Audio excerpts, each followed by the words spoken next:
दियापुर गांव के एक कोने में रघुवीर लोहार का एक छोटा सा घर था। उस दिन सुबह सवेरे रघुवीर लोहार अपने औजार लेकर काम पर निकल रहा था।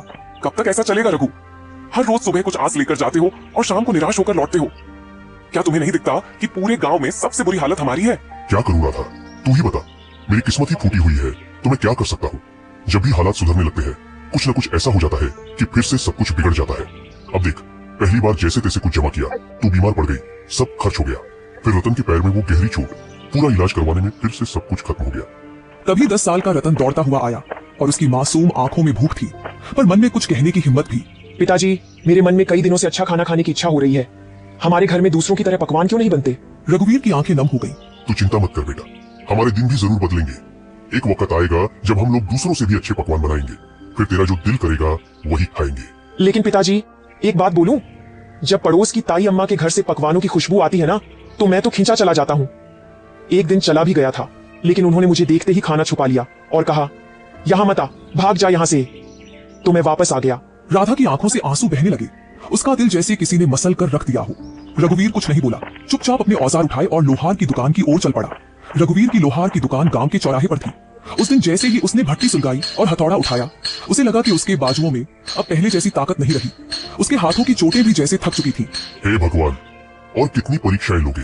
आज एक भी ग्राहक नहीं आया और ऊपर से घर की हालत, रत्न की मासूम बातें सब कुछ तोड़ कर रख देती है। तभी गांव का मुखिया दुकान पर आ पहुंचा। उसके चेहरे पर एक औपचारिक मुस्कान थी। हाँ रघुवीर, क्या हुआ? आज तुम्हारे हाथों में पहले जैसा जोर नहीं दिख रहा, क्या बात है? मन कुछ बोझिल लग रहा है, क्यों? हाँ मुखिया जी, अब आप तो सब जानते हैं, फिर भी पूछते हैं। मेरा परिवार बहुत बड़ी आर्थिक तंगी में है। मेहनत तो बहुत करता हूँ, लेकिन हाथों में किस्मत नहीं है। मुखिया चुप रहा, लेकिन तभी बगल से बाली आ गया, गांव का वो आदमी जिसे दूसरों के दुख में भी मजा आता था। मुखिया जी, मैं तो कहता हूँ कि इस रघुवीर को गांव से निकाल देना चाहिए। उसकी मनहूस छाया धीरे धीरे पूरे गांव में फैल रही है। कहते हैं कुछ लोग ऐसे होते हैं जिन पर काल की छाया होती है और जो पूरे गांव को बर्बाद कर सकते हैं। मुखिया पहले चौंका, फिर हंसने लगा। बाली भी हंसने लगा। अरे बाली, तू भी ना चल, छोड़ इसे, चल यहाँ से। दोनों रघुवीर की हालत पर हंसे और चले गए। रघुवीर वहीं बैठा रहा, आंखें आसमान की ओर उठाए। हे भगवान, क्या मैंने अपनी तकदीर खुद लिखी थी? क्या मैंने किसी का बुरा किया है? कभी चोरी, कभी बेईमानी, मैंने कुछ बुरा नहीं किया, फिर मेरे ऊपर यह दुख क्यों आया है? क्यों? मेरे सपनों के दिए बुझ गए, मेरी उम्मीदों के चिराग बुझ गए, धुंध में खो गया हूँ, कहीं से रास्ता नजर नहीं आता। ये तन्हाई कब खत्म होगी? उसकी हथेली से हथौड़ा नीचे गिर गया। उसका हौसला उस दिन भट्टी से पहले ही बुझ गया था। मैं आज भी खाली हाथ जाऊंगा। राधा उम्मीद लगाए बैठी होगी। मेरा तो घर जाने का भी मन नहीं कर रहा। मैं क्या करूं? मेरा बेटा भूखा होगा। शाम को रघुवीर थका हारा अपने घर पहुंचा। उसका चेहरा उदास था। जैसे ही उसने घर में कदम रखा, राधा ने उसे देख लिया। अरे क्या हुआ रघु, आज तुम्हारा चेहरा इतना उदास क्यों है? अरे कुछ तो कहो। रघुवीर की आंखें भर आईं। उसने धीरे से राधा की ओर देखा। अब तो सारे गांव वाले भी मेरी बुरी किस्मत का मजाक उड़ाने लगे हैं राधा। और क्या कहूँ, आज तो दुकान पर एक भी ग्राहक नहीं आया। और ऊपर से मुखिया और बाली, वो दोनों मेरी किस्मत पर हंसते हुए चले गए। मैं तुम्हारे लिए खाने के लिए भी कुछ नहीं ला सका। राधा चुप हो गई। उसकी आंखें भर आईं। सुबह जब तुम दुकान जा रहे थे तब मैं भी तुम्हें बोल रही थी, इसमें गलती मेरी भी है। मैं भी कभी तुम्हारे दुख को पूरी तरह समझ नहीं पाई। फिक्र मत करो, भगवान सब ठीक करेगा। रघुवीर कुछ नहीं बोला। वह चुपचाप चारपाई पर लेट गया। उसके हाथ कांप रहे थे, लेकिन आवाज नहीं निकली। अगले दिन सुबह होते ही राधा ने रघु से कहा, रघु, खाने के लिए कोई चीज उधार ही ले आओ। हमारे गांव की दुकान हो सकता है तुम्हें कुछ सामान उधार दे दे। नहीं राधा, मैं कल भी गया था उसके पास। वह पहले अपना पिछला उधार मांग रहा है। अब मुझे उसकी दुकान पर जाते हुए शर्म आती है। मुझे नहीं लगता कि हमारे हालात कभी भी ठीक हो सकेंगे।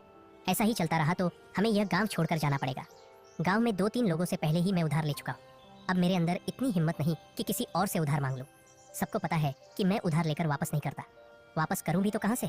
हमारे पास इतने पैसे होते ही नहीं, जो आते हैं वो लग जाते हैं। हाँ रघु, यह तो है। भगवान पता नहीं किस बात की सजा दे रहा है हमें, लेकिन हमें उम्मीद रखनी चाहिए। हमारे भी दिन एक दिन जरूर बदल जाएंगे। यह बात तो मुझे तुमसे सुनते 10 साल हो गए हैं। आज तक ऐसा दिन नहीं आया। वह चुपचाप घर से निकल पड़ा और सीधा जंगल की ओर चल दिया। उसका दिल बहुत भारी था, आंखों में उदासी थी और कदम जैसे बेजान थे। दिमाग में बार बार एक ही ख्याल आ रहा था, क्या जिंदगी का यही अंत है? क्या मैं अपनी तकलीफों से हमेशा के लिए मुक्त हो जाऊं? रघुवीर आत्महत्या के विचारों में डूबा हुआ गांव की सीमा तक पहुंच चुका था। तभी सामने से मुखिया आता हुआ दिखाई दिया। अरे रघुवीर, आज दुकान नहीं खोली क्या? तुम तो सीधे जंगल की ओर निकल पड़े हो। क्या बात है? अब लोहार से लकड़हारा बनने का इरादा है क्या? रघु चुप रहा। वह पहले से ही उदास था। उसके पास मुखिया को जवाब देने के लिए कोई भी शब्द नहीं थे। चलो अच्छा है, लकड़हारे भी बुरे नहीं होते। कम से कम जंगल में कोई तुम्हारी किस्मत का मजाक तो नहीं उड़ाएगा ना। मुखिया हंसता रहा और चला गया। रघुवीर बिना कुछ बोले जंगल की गहराई की ओर बढ़ गया। रघुवीर अब थक चुका था। उसके पैर जवाब दे चुके थे। वह एक घने वृक्ष की छाया में बैठ गया और आसमान की ओर देखने लगा। मैं मर्द हूं ना, इसीलिए किसी के सामने रो नहीं सकता। अगर राधा और रतन मुझे रोते हुए देख लेते तो उनका मनोबल टूट जाता, इसीलिए मुझे जंगल आना पड़ा। भगवान, तू मेरी कितनी परीक्षा लेगा? रघु उदास होकर आसमान की तरफ देखते हुए बातें कर रहा था कि अचानक उसके कानों में किसी के चीखने की आवाज आई। कोई है तो मेरी मदद करो। वह उठा और इधर उधर देखने लगा। अचानक उसकी नजर एक साधु पर पड़ी जो जमीन पर गिरे हुए थे। रघुवीर तुरंत उनके पास गया। साधु महाराज, आपको क्या हुआ? आप ऐसे क्यों पड़े हैं? बेटा, मैं राज की ओर जा रहा था कि रास्ते में मेरे पैर में जोर की मोच आ गई। मैं गिर पड़ा और तभी से इस सुनसान जंगल में पड़ा हूँ। ये जंगल इतना वीरान है कि यहाँ कोई आता ही नहीं। कई दिन हो गए कोई इंसान नहीं दिखा। मुझे बहुत प्यास लगी है, मेरा गला सूख रहा है। अगर जल्दी पानी नहीं मिला तो शायद मैं बच न सकूं। रघुवीर घबरा गया और तुरंत इधर उधर देखने लगा, शायद कहीं से पानी या कोई मदद मिल जाए। परंतु यहाँ तो दूर दूर तक कोई तालाब दिखाई नहीं दे रहा है महाराज। बताइए साधु महाराज, अगर आपको पता हो कि पानी कहाँ मिल सकता है तो मैं अभी ले आता हूँ। यहाँ से लगभग 2 मील दूर एक तालाब है, तुम मेरे लिए वहाँ से पानी ले आओ बेटा। इतना कहकर साधु ने अपना कमंडल रघुवीर के हवाले कर दिया। थका हुआ रघुवीर बिना देर किए उस दिशा में चल पड़ा जहाँ उसे अपनी आखिरी उम्मीद नजर आ रही थी। जंगल की खामोशी के बीच वह अपनी थकी हुई टांगों के बावजूद तालाब तक पहुँच गया। जब उसने कमंडल पानी में डाला, अचानक तालाब से धुआं उठने लगा। धुआं धीरे धीरे एक भयानक औरत की शक्ल लेने लगा। यह दृश्य देखकर रघुवीर के दिल में डर और हैरानी की लहर दौड़ गई। तेरी हिम्मत कैसे हुई उस तालाब का पानी लेने की? क्या तुझे नहीं पता कि उस तालाब से कोई जल नहीं ले सकता? देखो, मुझे सच में नहीं पता था कि ये तालाब तुम्हारा है। मुझे माफ करो, मैंने ऐसा कोई अपमान नहीं किया। मैं एक डायन हूँ। अगर तुझे ये जल चाहिए तो मेरी एक पहेली का उत्तर देना होगा। अगर उत्तर गलत दिया तो इसी तालाब में डुबोकर मैं तुझे मार दूंगी। लेकिन हाँ, एक और रास्ता है जिससे तू बच सकता है। तू बिना जल लिए यहाँ से चला जा, न पहेली न मौत। रघुवीर गहरी सोच में डूब गया। एक ओर साधु की प्यास और दूसरी ओर मृत्यु का भय। मैं यहाँ से जल लिए बिना बिल्कुल नहीं जाऊंगा। मैंने किसी से जल लाने का वचन दिया है और मैं अपना वचन नहीं तोड़ूंगा। तो मेरी ये पहेली सुन। एक घर ऐसा जो हर दिशा में खुला हो, जिसके अंदर उजाला हो, पर ना कोई खिड़की हो, ना कोई दरवाजा, ना कोई दीवार हो और ना ही कोई जमीन, फिर भी सब कुछ उसमें समाया हो। बता, कौन है वो? रघुवीर ने कुछ क्षणों के लिए अपनी आंखें मूंद ली। उसकी सांसें तेज और बेकाबू थी, मानो दिल के भीतर एक तूफान चल रहा हो। लेकिन उसके चेहरे पर एक अनोखा सा सुकून था, एक गहराई से भरा शांत भाव, जैसे वो अपने भीतर की रोशनी से सच्चाई को खोजने की कोशिश कर रहा हो। अंदर से बेचैनी के बावजूद उसके माथे पर एक दृढ़ संकल्प की रेखा साफ नजर आ रही थी, जो ये बता रही थी कि वह हार मानने वाला नहीं है।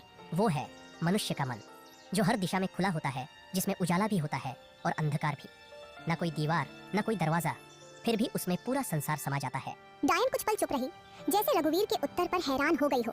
फिर अचानक वह जोर से हंसने लगी, एक ऐसी हंसी जिसमें हैरानी, गुस्सा और शायद थोड़ी सी खुशी भी छुपी हुई थी। तू पहला योगी है जिसने मेरी पहेली का सही उत्तर दिया है। जा, जितना जल चाहिए ले जा। आज तुझसे मिलकर मुझे प्रसन्नता हुई। रघुवीर ने अपने कमंडल को ठंडे और साफ जल से भर लिया। उसकी आंखों में एक चमक थी,